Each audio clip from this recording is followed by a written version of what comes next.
names out there. So I have the pleasure to introduce Todd Knapp. I could read your bio, No. but that wouldn't be me. Yeah, don't do that. Although I could embarrass you and say that in your bio it says that you were in the 2010 class of 40 under 40. Oh. So I don't know if that tells me how old you are now, but just to embarrass Let's just you say I was bit. the youngest member ever of 40 under 40, and we'll leave it there. I was only 20, man. But Todd, it's interesting. Todd founded Envision the year before OSHEAN was founded, and that was in 1998. He founded Envision, and over those 20 plus years, OSHAN and Envision have done a number of projects together. We've walked the path of VMware together from many years ago when it was very much bleeding edge technology to where it is today. The one thing I totally respect about Todd is that he not only runs a great company, but he's into the technology. Like, he's a fan. Like, he works on it. He learns every day. He's always involved. And I'll give you a quick example. Recently, on a CIO call that we had with Tech Collective, Todd walked us through a demonstration of his HoloLens and augmented reality, because he's into that stuff, and he was playing around with it and showing us how it works in the art of the possible with that kind of technology.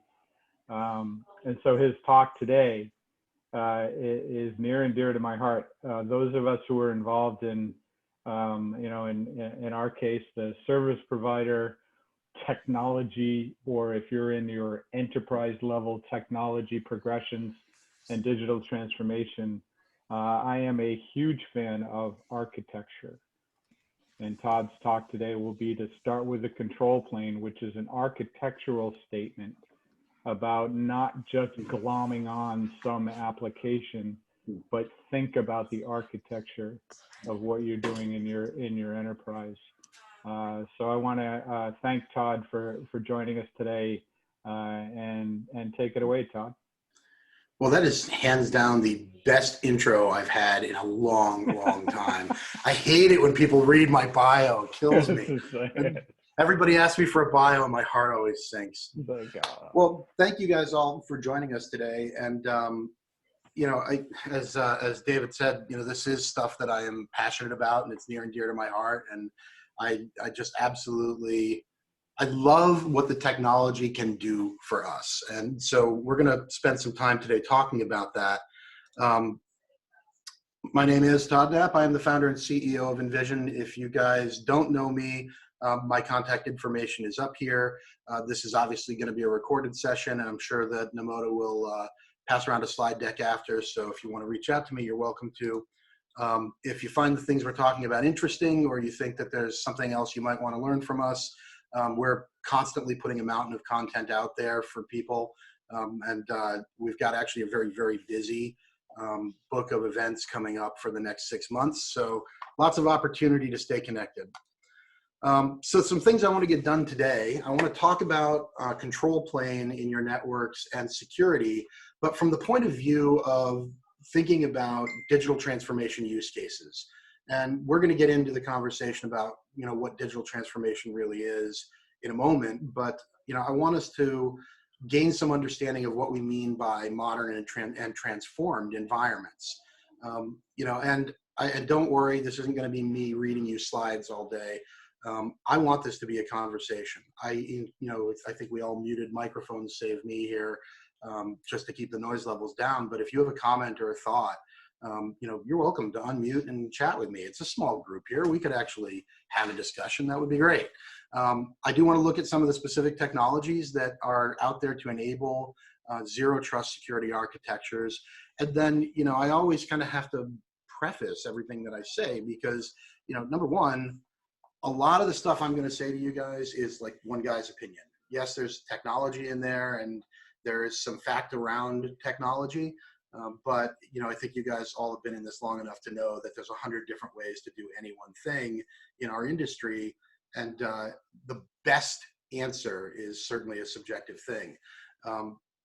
My approach is always very philosophy driven. And, you know, for me, you know, I'm a humanist and I care about outcomes. I care about how people live and work and think and interact and connect.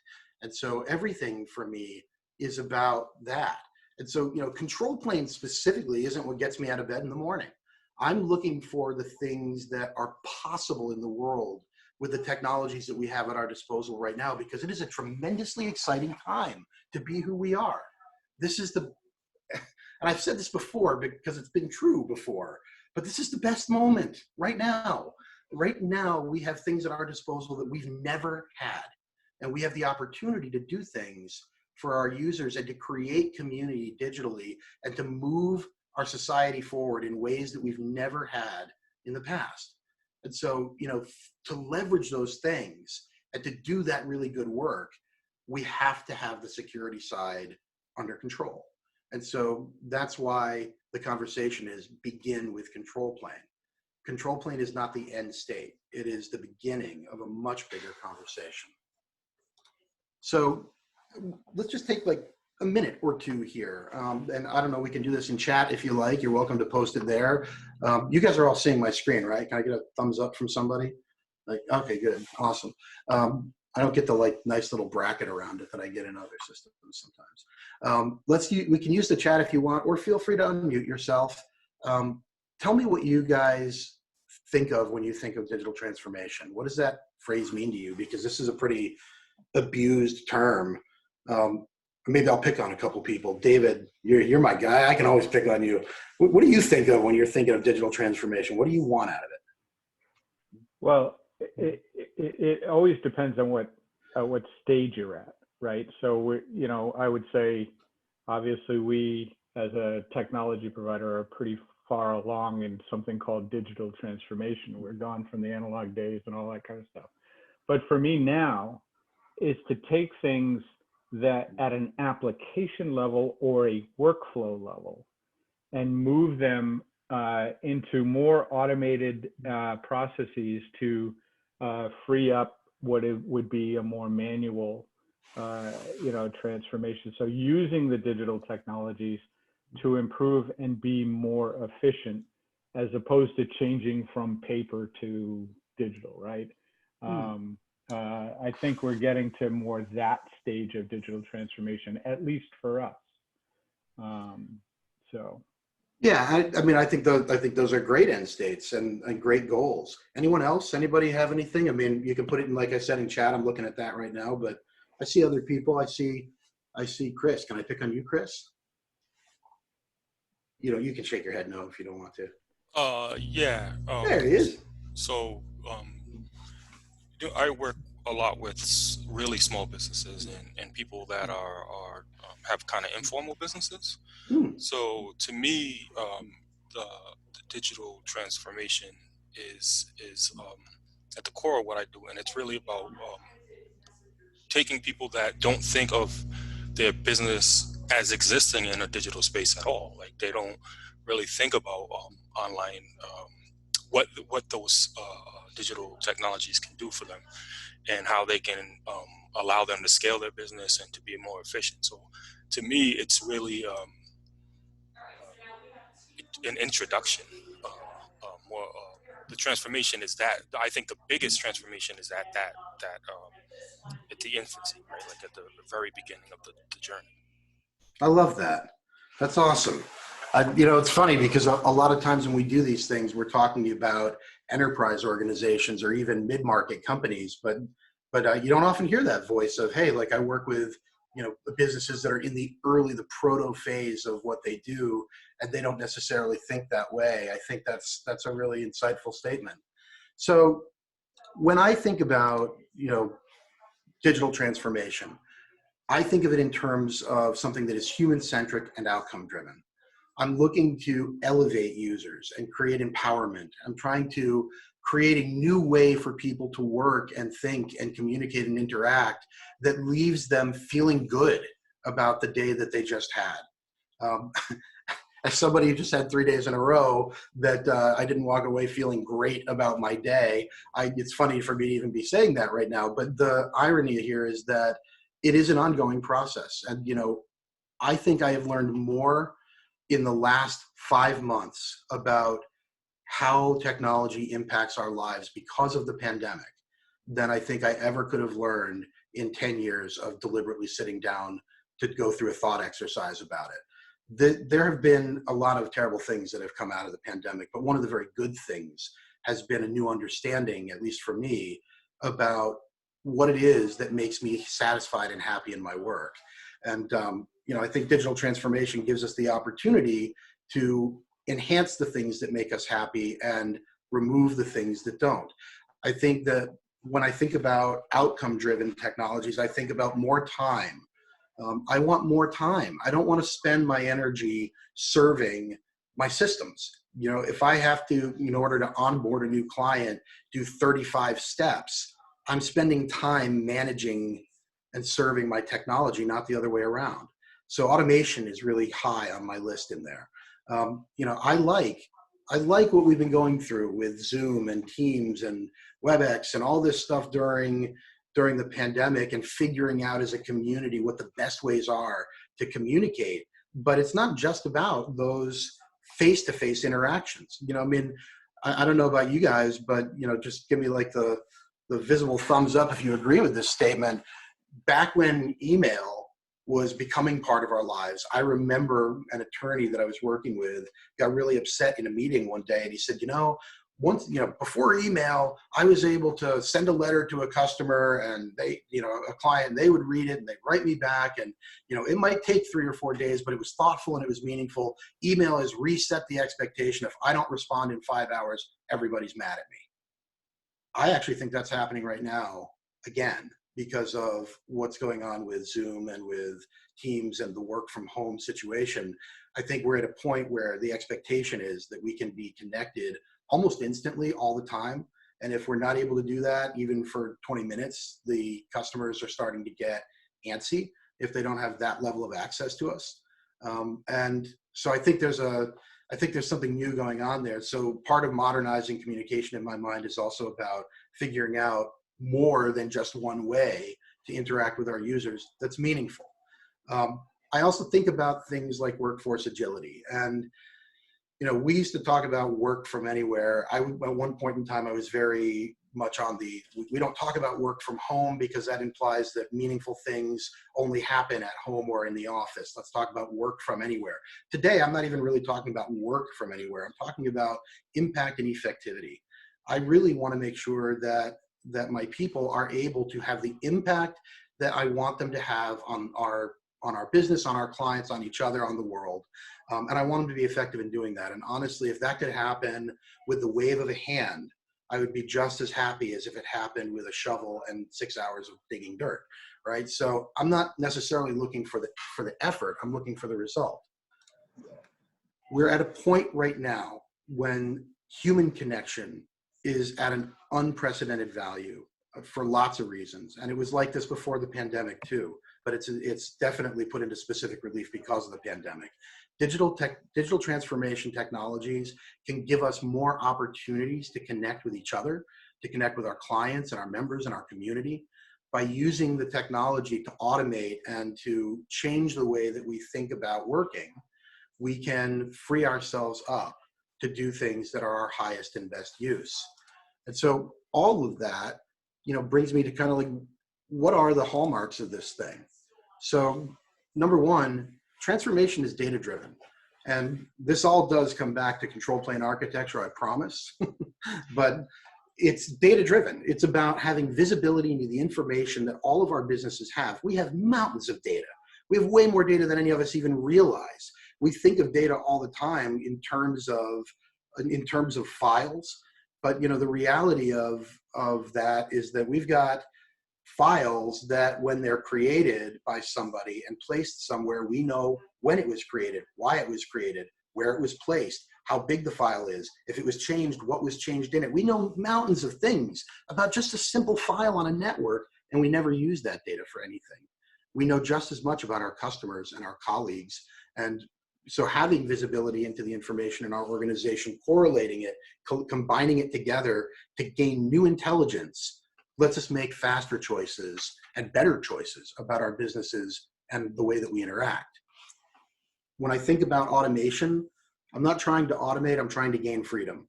I want to get back time. I want to use that time to engage with the world around me.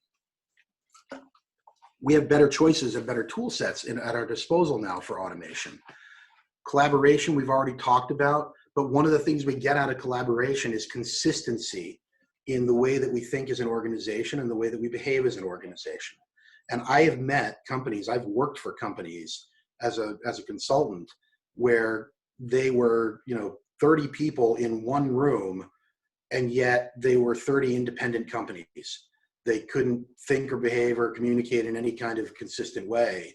I have also seen companies that are completely dispersed, that are very cohesive. And so that comes down to how we collaborate and how we communicate.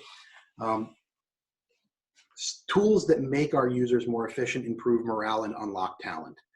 In every organization, there's somebody who used an Excel spreadsheet to do something no one thought was possible, or they, grabbed SurveyMonkey to solve some problem for the business. Why didn't everybody else in the company do that? Everyone else in the company didn't do it because they didn't know how to do it. And if they knew how to use the tools, and if they had better tools, they would use their problem solving and intellect and tribal knowledge of the business to make the business better. Every time we train, every time we give people better tools, we unlock skill set in the people that already work for our organizations. And finally, I think about something that is locale agnostic. I don't really care where a person is, a client is, a need is. The ability to deliver value shouldn't be location specific. You should be able to do it to or from anywhere. And so these are the things that I think about when I think about transformation. And at the center of this whole thing is identity and security, which means control plane. This is the architecture in my mind of the modern approach to technology services in an organization. This is not the whole picture. There's a little more to build here, but let's talk about what's on the screen right now.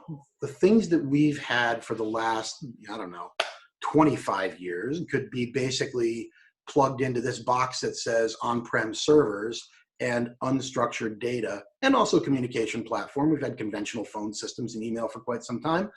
So these are the places we've lived for quite a while. In the last 10 years, we've really added a lot of cloud platforms to this, but we've been in a place where those things are largely siloed and segregated.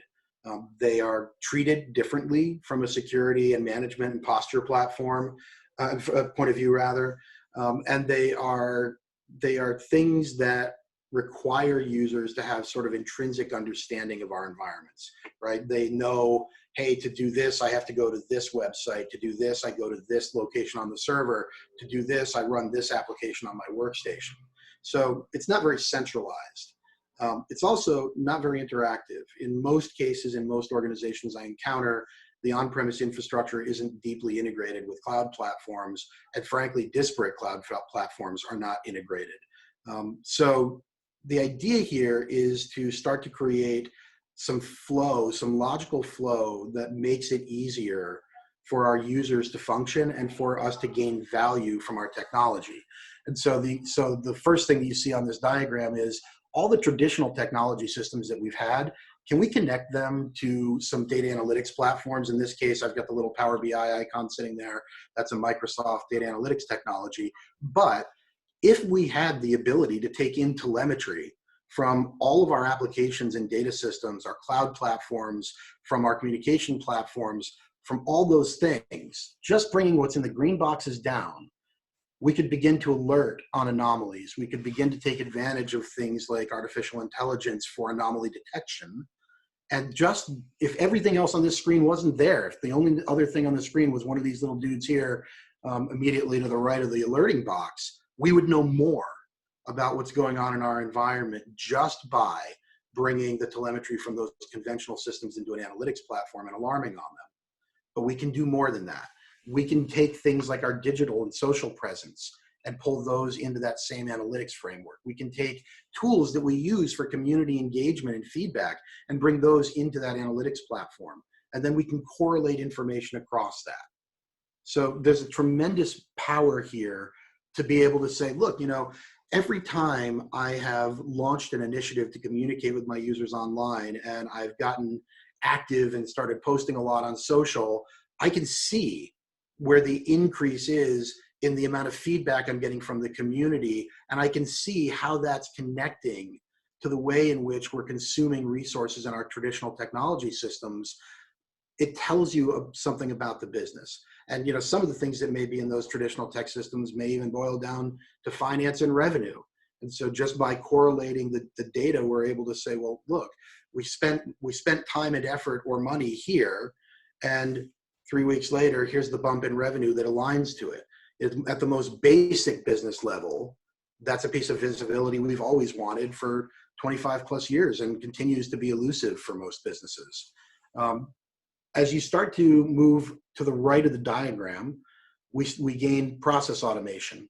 So this is where we're using Microsoft Power Automate or other tools to take things that happen in our world. You know, essentially, I had a conversation with a financial services firm just this last week, and you know, they said, look, you know, we're in financial services. We bill our time essentially.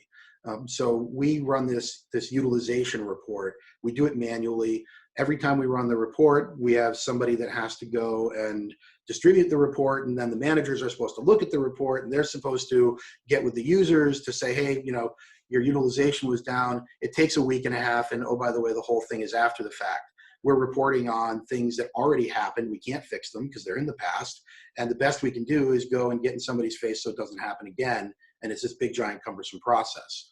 And so the ask was, could you automate the creation of an analytic and distribute that automatically to the managers so that they can take action? And what I said back to the customer was, listen, can I? Yes. Should we? Maybe not. Because the whole reason we're distributing this stuff to managers is so the managers can do something with it. So what is it that they do? When they see the report and it says that somebody's utilization is off, what do they do about that?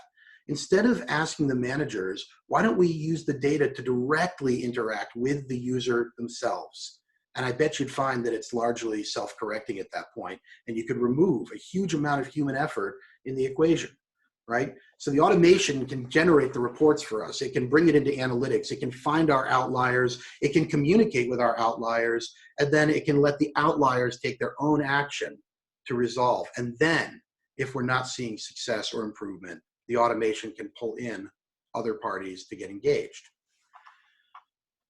In the center of all of this world is Microsoft Teams. And I realized that I've got it off to the right because it's a logical flow diagram in my mind. But what I want, if you notice, all of the traditional systems feed directly into Teams. All of the digital and social presence and community feedback flow into Teams. Everything about the data visualization and process automation flows into Teams. I want to give my users a central and simple place from which to launch their day. I want them to not have to know all that tribal stuff about for this go here, for that go there. I want them to just use a single framework as a jumping off point and have that be the center of their world. And so one of the things that is also very tremendously exciting to me right now is that I've spent literally an entire career telling people don't write custom software. Because every time you go and you write your own thing, you're in the business of being a software developer and you got to manage the life cycle, and it's this big long litany of stuff, and there's a lot of box product in the world. There's got to be something already in existence that does what you want, Mr. Customer. However, with tools like Power Apps, which is a low-code, no-code canvas builder for applications, and there's others out there, the low-code, no-code world basically takes all that life cycle management, the security hardening, all that away.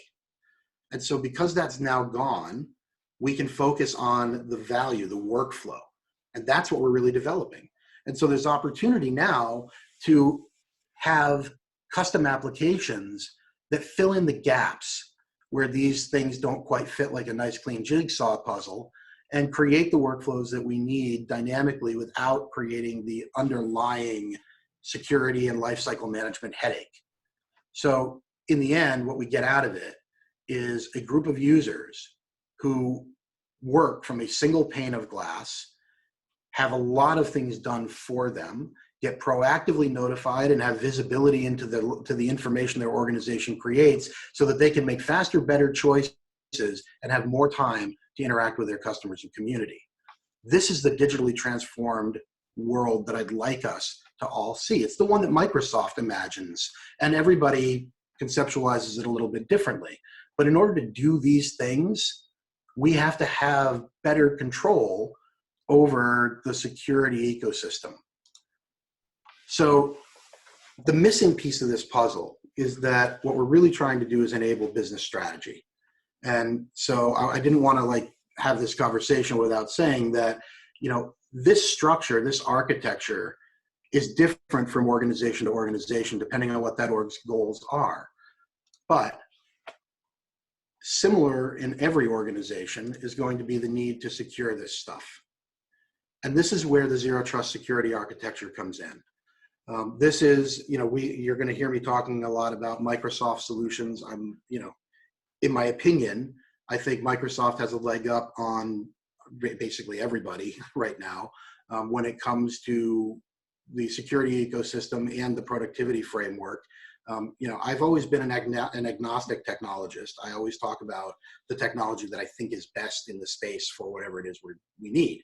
If at some point 5 years from now, Google is better than Microsoft at this, I may be sitting here talking to you guys about Google, but today I'm talking to you about Microsoft. So Microsoft has a suite of technologies, and I just put a few of them up on the board here. Things like Azure Information Protection and Cloud App Security and Threat Protection and Conditional Access are all part of Microsoft's Zero Trust Security architecture. And we're going to get into the nuts and bolts of that in a second. But at the top level of this whole thing is identity management.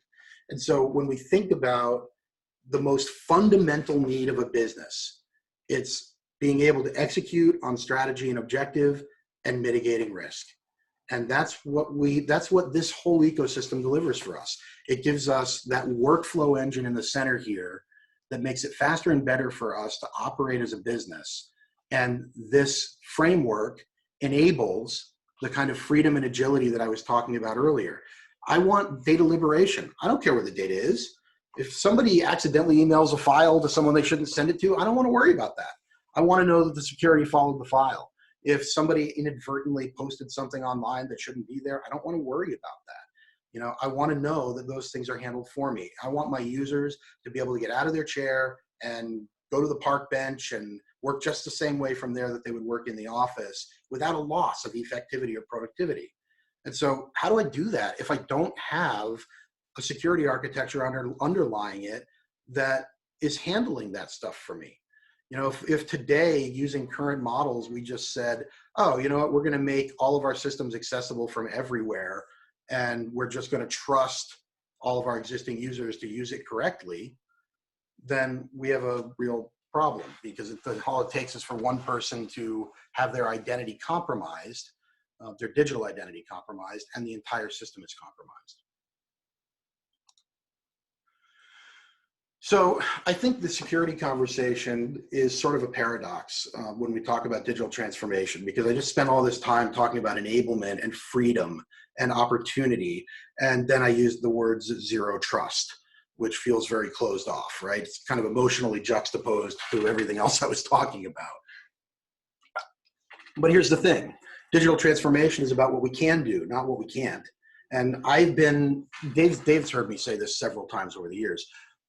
I've been bothered in my career by the fact that when we got started, when Dave and I, Dave, I don't know where you want to put the beginning of your career, but I'm just going to have Dave's start in parallel with mine. 22 years ago, we were doing things like connecting people to their first ever internet connection. We were giving companies their first ever email address. And we were going into businesses that had been doing fundamentally the same thing the same way for the life of the business and saying, hey, try this. We were innovators, and we were bringing them new things that they were excited about. And then what happened was that car started rolling downhill, and we discovered that maybe we didn't install brakes. And so, all of a sudden, technology became consumer driven. And the iPhone and its wonderful app marketplace taught an entire population of users that, hey, you can kind of have anything you want. You don't have to ask anybody, just click a button and it's there. And they all brought them into our offices. Oh, can I connect this to the network? And every IT person everywhere dug their heels in and went, no, I don't know how to manage that. I don't know how to control that. And so we went from being innovators to being obstacles in the eyes of our users pretty fast, frankly. And so, I meet, and I still know, a lot of IT organizations that are sort of a culture of no. Can I do this? No. Can I use this? No. Can I bring this? No. Right? I don't want us to be about no. I want us to be about yes. And that's what I see in digital transformation. But here's the thing. Zero trust security architecture takes us from, the kind of conventional model of, okay, Dave's now a trusted employee. So we're going to let him use the systems from wherever he wants to use them. And if he connects, we're going to trust that Dave knows what he's doing in the network. We went from trust but verify to this model of never trust, always verify, which actually is a much better way to think about security. If we just said, look, we're going to shift the context. We're going to shift to a contextual kind of model instead of a logic gate model. So instead of saying, here's an access control list, and if this, then that, if instead we said, who is this guy, David? And what device is he on? And what does he want to access? And do we know that device? Is it patched? Does it have current AV on it? What's the content of the file that he wants to access or the system that he wants to access? And if we were scoring that and developing essentially an assessment of risk, we could make heuristic decisions about the contextual nature of the request and then provide that level of access. And if you could do that on the fly, why wouldn't you do it 100% of the time? Which is where the idea of zero trust architecture came from, was saying, look, 100% of the time, we need systems that can understand what we want and what we're asking for against who we are and what the risk is, and then make decisions. And we're going to do that with every request, regardless of whether it's internal, whether it's an internal user, whether it's inside our network borders, or it's outside our network borders, or an external user, every time. So before I get into just a quick overview, this is actually a Microsoft slide that I pirated. They give us the ability to do that as partners. But just real quickly, David, I saw your chat just now. 37 years for me. Oh, good. That says David Marble to everyone. I didn't look at that first. I just had a moment of, ooh, did he chat that to me privately and I just outed him? No, so I'm David, old. Everybody else knows I'm old. Yeah, I mean, David, as long as we're having a conversation, I'd love your take on this. What do you think of this model of zero trust security architecture and identity at the top and automation and data visualization through the organization? Well, obviously, the zero trust architecture is being touted as sort of the next gen evolution of security in general, right? And so I fundamentally agree with all of that. The identity thing is very interesting. Because as you look at these architectures and you take my role at OSHEAN versus my senior staff, say, Tim and Mark and Chip and so forth, senior staff role versus their direct reports, right? Each one of those roles from an identity perspective require a different thing from this output. When you go to that business strategy and objectives, and I'll use the analogy, half of our business runs on ServiceNow, which is the, sort of technical sort of, trouble ticketing and support side of the business, right? Well, in that culture, people are used to doing things like putting a priority on a ticket, critical all the way down to information only, right? And that bubbles up to dashboards that tell the CEO, obviously from an escalation procedure, it's well understood when it gets to me. It's not as obvious how that works in the rest of the business, even inside the Microsoft architectures and this architecture. right? What gets to Dave, and how is it easy for Dave to realize what's important and how it maps to the business? It's a cultural thing as much as a technical thing to get people to be behaving in a way that maps sort of a little bit to the technologies, right? So people are used to putting a criticality on their trouble ticket. People aren't necessarily used to putting a criticality on their task, like what they're doing. If it's my job to plow the road for my, I always call it the smarter people in the organization, like the people that work for me. If it's my job to get things out of their way, I got to know on a moment's notice what to get out of their way. And how do you abstract that, you know, with the security and the identity to the different hierarchies? Yeah, I mean, it's certainly a complicated challenge to be sure. I actually, hey, Doug Alexander, any chance you'd be willing to speak up on this a little bit? So if you don't mind, would you give people just a high level of your background for a sec? Yes. Oh, we lost you. You're muted, bud. Sorry. I've been a K-12 tech director for over 15 years. I spent time in both the private and public school world and thought a lot about the management of this. What was the specific question we were asking though? Well, we're just kind of chatting about where we see zero trust security architecture fitting into the organizations we've encountered. I mean, you know, school systems, I always think about schools because we've got obviously lots of them that we serve too, not nearly as many as OSHEAN, but you know, there's no group of people that I think are more deserving of zero trust than students. They're continually messing with the systems that they encounter. What do you think? Yeah, I mean, our drive was always to go to single sign-on and point it right back to our directory for just about every type of way they could authenticate to our network, because we really had trouble with anything open, any guest networks, anything like that really caused us a lot of headaches. So it was a matter of really working to integrate those external systems, those non-Microsoft platforms like our Wi-Fi or our SIS and things like that, back to Active Directory. That was the drive, and I think that was the drive of a lot of districts out there as well. But the tricky part was onboarding and then disabling and making sure we were managing that, because in a district the size that I was working in with, you know, close to 8,000 students, 9,000 students, that's a daily churn. And so you can get all the integration you want, but you need to make sure you've got the management of it day to day to make sure that you are not leaving. And also in schools, especially, substitutes are a big problem. We were always grappling with how do we onboard these temporary employees in a way that we know who is accessing what. You got temporary secretaries who are managing student information and things like that, and very sensitive data in some cases. And so that was a problem we never really managed to square, but it was something that really dogged us. And I know from talking to all of the other tech directors that it was a big deal there too. Some systems have managed to work it out and build workflows that onboard employees in a pretty automated fashion. And that was the dream. Nice. Well, you know, I mean, as you guys can tell, I like to have a conversation about these kinds of things. And, you know, I think what we ought to do next is let me show you guys that Microsoft slide for a moment.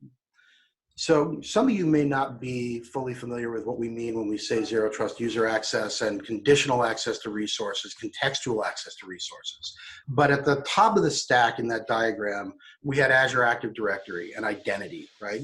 Who is our user? How do we know they are them, right? And so we look at two sides, user risk and device risk. And then there's really three things we have to do. We have to take in signals, we have to make decisions about them, and we need to enforce policy against those decisions. So the example, and like I said, this is Microsoft's slide, but I like it, which is why I grabbed it. Right now, we talk about user risk. We're into things like Azure ATP and Cloud App Security. Cloud App Security is a phenomenal tool for identifying shadow IT, for understanding what people are accessing and whether or not those things are sanctioned things from, you know, at the organizational level.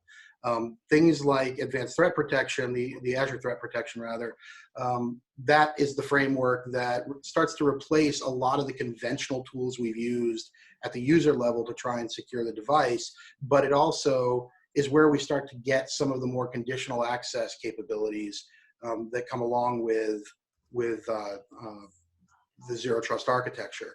The Hello for Business box, they don't really describe this a whole lot, but actually that's one of my favorite boxes on the diagram, because when in the past, when I've seen Microsoft talk to this, they talk about Windows Hello in terms of being passwordless. And interestingly, I mean, it's not that you're passwordless, it's that we're changing our vehicle for authentication. There's certainly a password available there, but I'm using a webcam that's Windows Hello enabled, and when I sit down at my computer, it looks at me and knows who I am and logs me in, and I don't worry about my password. I'm not spending time on that. That's also how my cell phone works. It's how my tablets work. It's how all of my peripheral devices, my Microsoft Surface, all these things work. So right away, we're talking about security technology that makes it easier for people to access and use their technology, which I like. So it's like freedom while simultaneously securing. So our user sits down, they log in, or they attempt to log in. They're logging in with a device. And the question is, what is that device and how do we see that device? Is it compliant? Is it managed?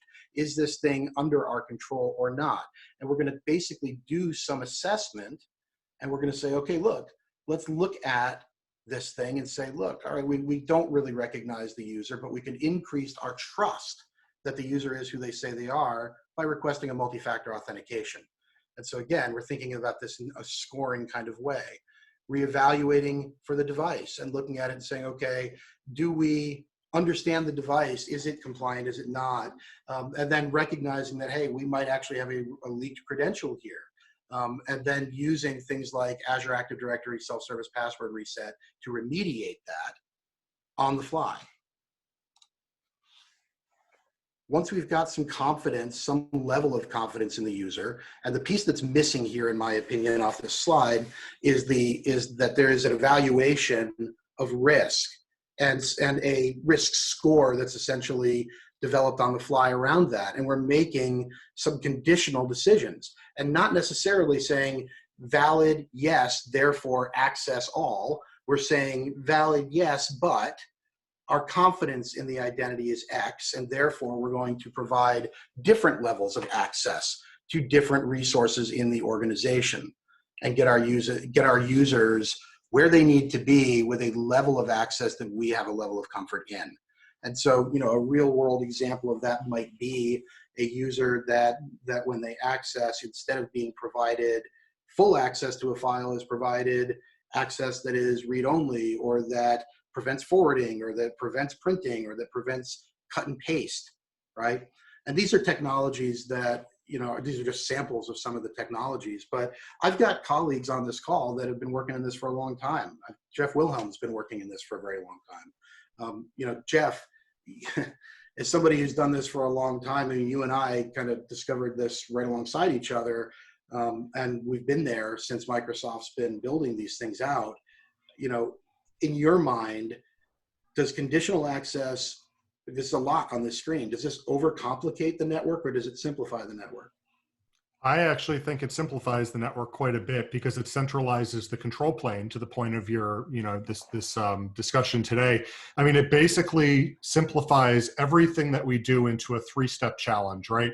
It's what's the signal, what's the decision, and what's the enforcement, right? So the signal is, what telemetry are we getting from the endpoint? What telemetry are we getting from Active Directory? What Office 365 information are we gathering?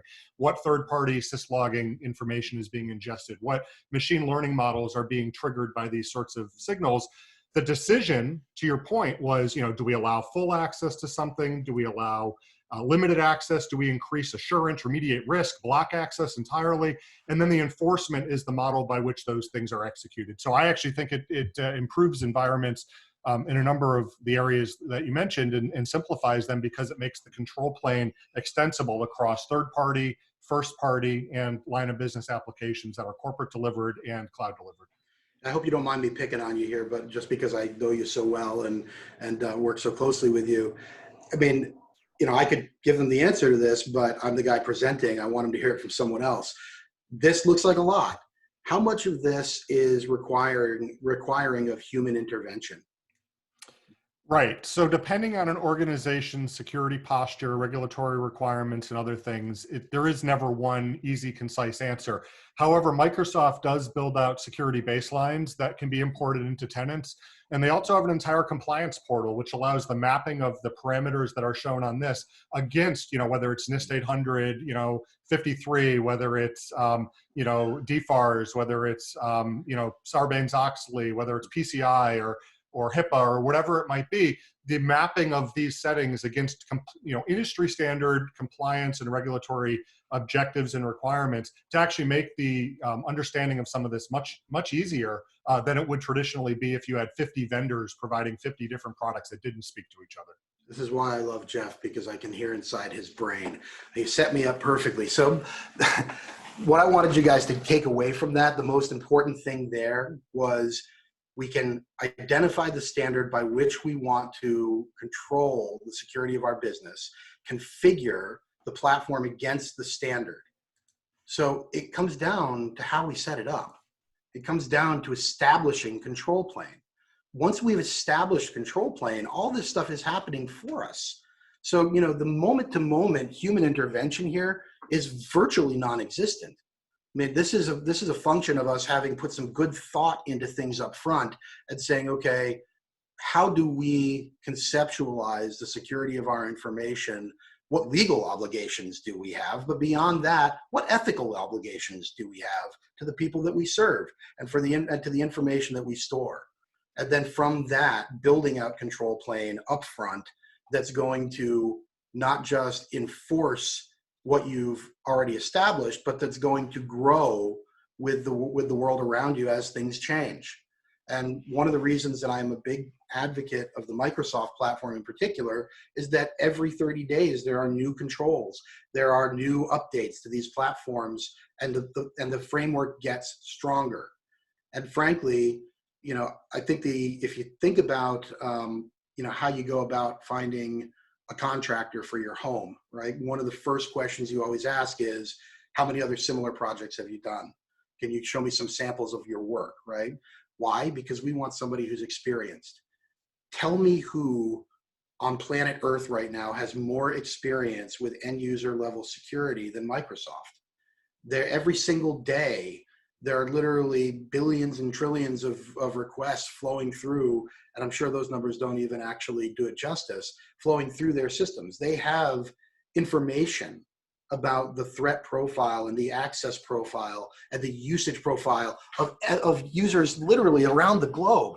They understand faster than anybody what the threats are. And so they do it's funny, I get a little crazy about this because last night I was on the Microsoft Partner Forum and I was responding to a thread that was on one of the use groups. And wow, I said use groups. Apparently it's still 1998. I was reading through one of the forums and I saw this response, and this guy was like almost belligerent about Microsoft. And, I can't believe they don't think of these, things that even a 5-year-old would say are necessary. And I was like, dude, these people have built the most comprehensive security and efficiency and business platform in the history of our planet. They have one of the largest cloud networks on the planet. They have brought us more technology than really any other organization ever. And you're upset because they didn't put that button where you wanted it? Like, really?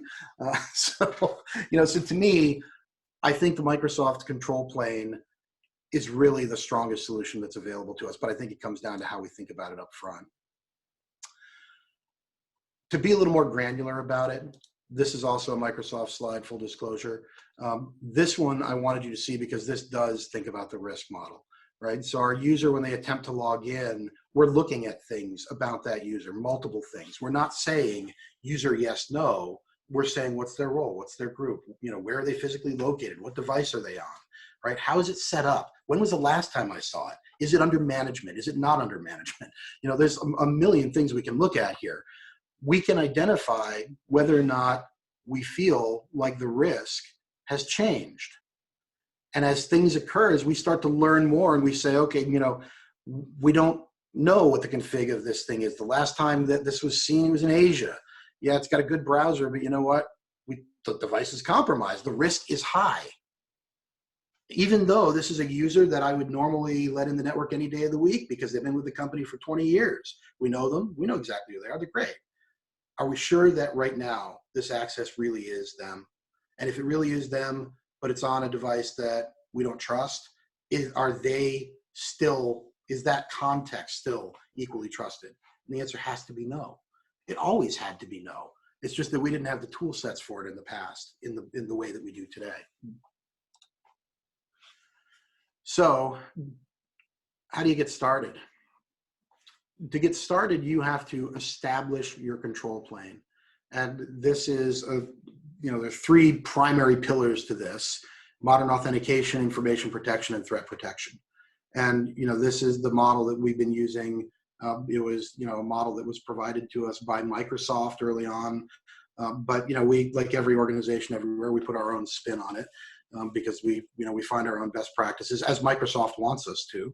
But, the tool sets in particular are listed here. And I don't want to sit here and read you guys a giant slide, but you guys will have access to this deck. Take a look at these things. This is where you begin. This is where you take your tenant. And one of the things I think you have to ask yourself if you're on this call right now is, because I think most people on this call are going to say, oh yeah, we use 365. I'm going to ask you, how did you start? Did you start with 365 years ago because you didn't want on-prem email? And so really 365 has been a big exchange server for you for a long time. Did you really adopt it because of the pandemic and now you're using Teams and the horse is out of the barn and everybody has the ability to drop files up there and people are putting things in SharePoint and people are starting to use OneDrive, but you never went through the exercise to say, hey, what do we want the context of our security life to be? How, what are our legal obligations? What are our ethical obligations? What are our preferences? Let's design control plane that enforces and reinforces those things and that grows with those needs and desires as time goes on and threats change. If you didn't go through that exercise up front, then you haven't established control plane and you're putting your organization at risk at some level by having these things out in the world without the control above them, right? It's definitely a top-down thing. And so that's why in my diagrams, I've got, I have Microsoft Identity at the top of the stack, and then underneath it, we've got the Zero Trust Security Architecture and all the technologies down the left-hand side that make that up. And then we can get to the really cool stuff around Microsoft Teams and modern communication and automation and SharePoint and all those pieces and parts. But if we haven't done this, we're putting ourselves at risk and we're putting our customers' data at risk. Once you've done those things, then you can charge forward and you can do things that are transformative. And you can use tools like Power BI and LCNC, low code, no code application development with Power Apps and Power Automate and Power Virtual Agents, which we haven't even really talked about yet, that takes advantage of both Microsoft's AI platform and their natural language search framework to allow you to build bots that interact with your users, your customers, your community in ways that are deeply intelligent, as opposed to the if this then that bots that we're all familiar with. We have the ability to connect data together, to leverage things like artificial intelligence, which for most of us, most business owners and business leaders have said, like, yeah, I'm not sure where I'm supposed to use AI, and am I really going to start an initiative to come in and get someone to build an AI for us? No, and not any more than I asked you to go out and design your own accounting software. When accounting softwares were becoming a thing, because there was a time when everyone had paper ledgers, it's not like you went out and said, you knew the technology was coming, but you didn't go out and try and build your own. You went out and found one that was already there and ended up deploying the use case in your organization. This is how you bring AI into your organization, is with tools like Power BI and Power Virtual Agents and Power Apps that can do these things for you in ways that you don't have to invent. Once you've done that exercise, and by the way, on one of my slides that I use sometimes, if you've seen it before, I have a thing on here that says lather, rinse, repeat. This is not a one and done deal. We're not going to go in and be like, yep, check, we transformed the business, we're done. It's a constant state of transformation. From there, then part of your zero trust architecture has to be to say, hey, I need my customers and my partners to access things that are in my organization, and I want them to collaborate as seamlessly with us as our people do internally. And so how do we do that? Well, that's what we have the Microsoft Azure B2B framework for.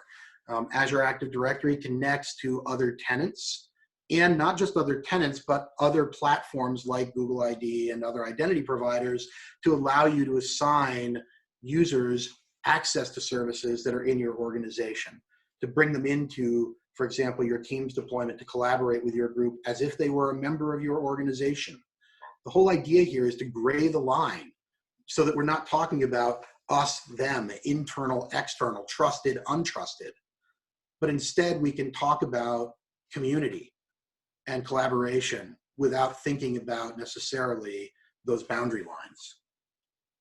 Once you've expanded, then the last thing that you've got on the table there for the purpose of this conversation, and I'm throwing that addendum in there because there's always more to do, but is closing the loop and bringing in customers and community and saying, look, Azure has a business to consumer framework for identity where we can provide access to things like apps and analytics and some tools that we have internally by validating people through identity providers that they already use. And you guys have experienced it before where you've gone to a website and you see these icons that are on the website. You'll see the Facebook, the LinkedIn, the Microsoft, and the Amazon icon, and it says create your account, and you can literally just click your preferred identity provider of choice and create your account and use their resources. Right now, a lot of those platforms are kind of frankly isolated, right? It's built for that kind of federated identity is meant for that one customer-facing thing. Azure AD B2C gives us the ability to make it extensible through other resources and technologies in our organization, so that we've really got a comprehensive identity and threat management framework, not just for internal users, not just for other business-to-business applications, but through everybody that we interact with, whether they're in a partner company, in the community, or they're a customer, or they're an employee. We understand who they are, what they need, their context, and we're making decisions on the fly that secure our environment in new and more productive ways. So some of you may be thinking like, okay, what if we're already down the road? What if Teams is already out in the world? This is the one and only semi-sideways plug, I guess, for Envision. I generally don't do that because I'm here to educate. But it's not just Envision. There are lots of organizations out there that do the kind of work that we do. What you need to do is, if you're already down the road, if the horse is out of the barn, we were in 365, we never knew about Zero Trust Framework, or we never thought about contextual access. So you know what, we have been rolling out other features and technologies of the platform without first establishing control plane. How do I go back and retrofit that? I've got a lot of companies right now that I'm interacting with who, because of the pandemic, suddenly found themselves with a big Teams rollout. This is an example, just a screenshot of a configuration, compliance, and governance retrofit that we do for those clients with regard to Teams. You can do it for control plane. You can do it for extranet. You can do it for almost anything. If you find the right partner, they can help you to sort of rethink this and slip the control plane back into place where it belonged to begin with, without necessarily having to stop what you're doing in other areas. And so with that, it's 12:01. I'll wrap up by saying that immediately after this today, Dave and I are both members of the Tech Collective. One of our data impact architects from Envision is doing a presentation with them on unleashing analytics in the organization. If you're interested in that, feel free to hit our website at the bottom there, and you can register and be part of that. Also, in partnership with OSHEAN coming soon, I'm going to be doing something on enabling research and development with the 365 ecosystem. Pro tip, that's going to include live demonstrations of Microsoft HoloLens and data analytics for mixed reality. And also, I'm going to demonstrate a use case that we had this summer where high school interns partnered with Envision and used HoloLens to mock up redesigns of facilities to retrofit them for a post-pandemic world. So there's gonna be a lot of really cool stuff in that. I'm looking forward to doing that with my friends at OSHEAN again. So as always, Dave, thank you so much for including me and for letting me talk with everybody today. And like I said, if you guys want to stay connected, this is how you do it. So I'll pass it back to you, Dave. I really appreciate it, Todd. There's so much to this architecture, you know, and I always have that interesting challenge. I think I said to a note, you know, like the challenge between the either semi, you know, technical or non-technical C-suite who might know those business rules, you know, for conditional access, and then getting that translation over, you know, to the technical side of the house so that they can be implemented in the architecture, I think, you know, is an interesting thing. We've often talked about the, you know, the language gap sometimes between the C-suite and implementing, and never before has it been so important to have that conversation. I think the evolution, at least since I've been at OSHEAN, of IT sitting at the strategic table of an organization has been growing and growing and growing, and now they're inseparable, right? Because of that kind of mapping. And if you're challenged by that, you know, in your organizations out there, just know that, you know, keep plugging away at your C-suite to get them to understand what Todd is telling you, because that is the way to build a strategic organization in the digital world that we live in. So I can't thank Todd enough. I don't know if where we are with time, if we're gonna, is there any other questions out there that people want to ask? I know we're getting close to the end here. Is everybody all set, or I know we're 12:04, so. Yeah,